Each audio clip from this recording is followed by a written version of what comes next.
I'd like to take you through a quick walkthrough of this cart, how I made it, the construction, some of its features, and hopefully you could use one too. Alright, so this whole structure was printed on my own X1 carbon, and I got a P1S over there from Bambu as well. It's kind of set up to be a modular design. It comes in sections.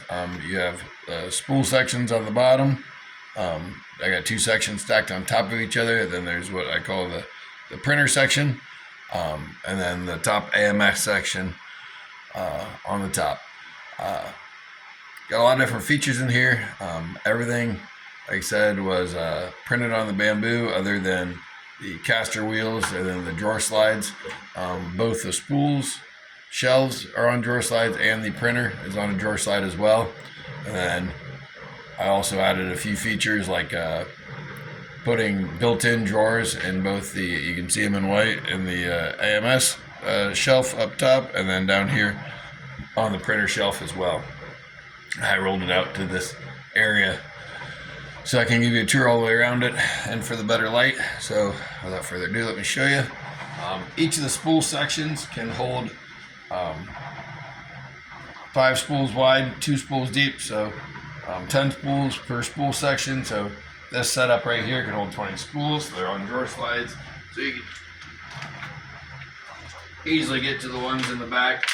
It also works for spare spools that don't have or spare filament that doesn't have spools on them yet.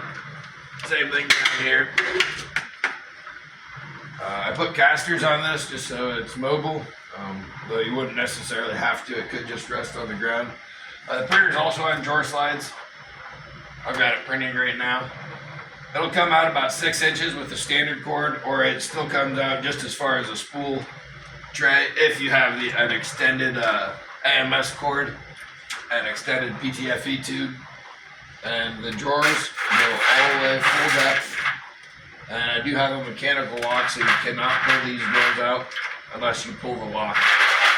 And you can kind of see that in the design. The same thing up top for the AMS drawers. They don't go quite as deep because I got the tubes right behind, and that section is about 3 inches less shallow. But plenty of extra storage there. Let me give you a detailed look. So I do have the printer shelf is designed for the anti-vibration feet here and here. I've also got some add-on accessories like plate storage. It just goes right in these slots here that can hold about 5 plates wide. And then there is also storage over on this side, you can see, for the glass top.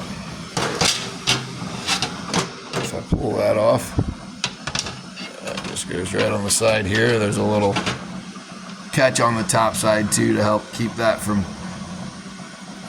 bouncing around and flopping around. This setup can also use the external spool feeder. If you're running something that's not going through the AMS, you can get at it pretty easy from the backside to change it, put it on and off. I've also got a scrap chute designed that sits nicely in this nest, so it's not going to wiggle or bounce away or come away from your back where you get filament and other scrap chute falling through there. You can see here's the back of the AMS shelf.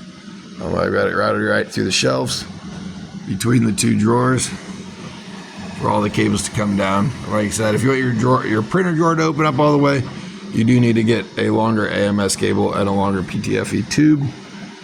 Let's see, you can see the construction. Let me get back to the side with a little more light. Almost everything is a glued dovetail construction.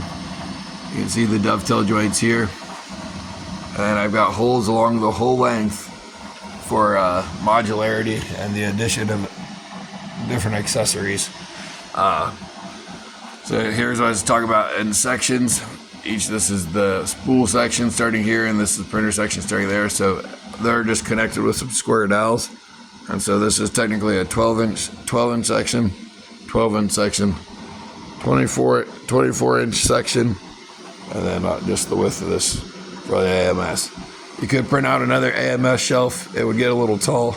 Right now, this whole assembly to the top of the AMS stands at about 5 feet 6 inches. But you could add another AMS on top if you wanted to. But that's the grand tour of everything.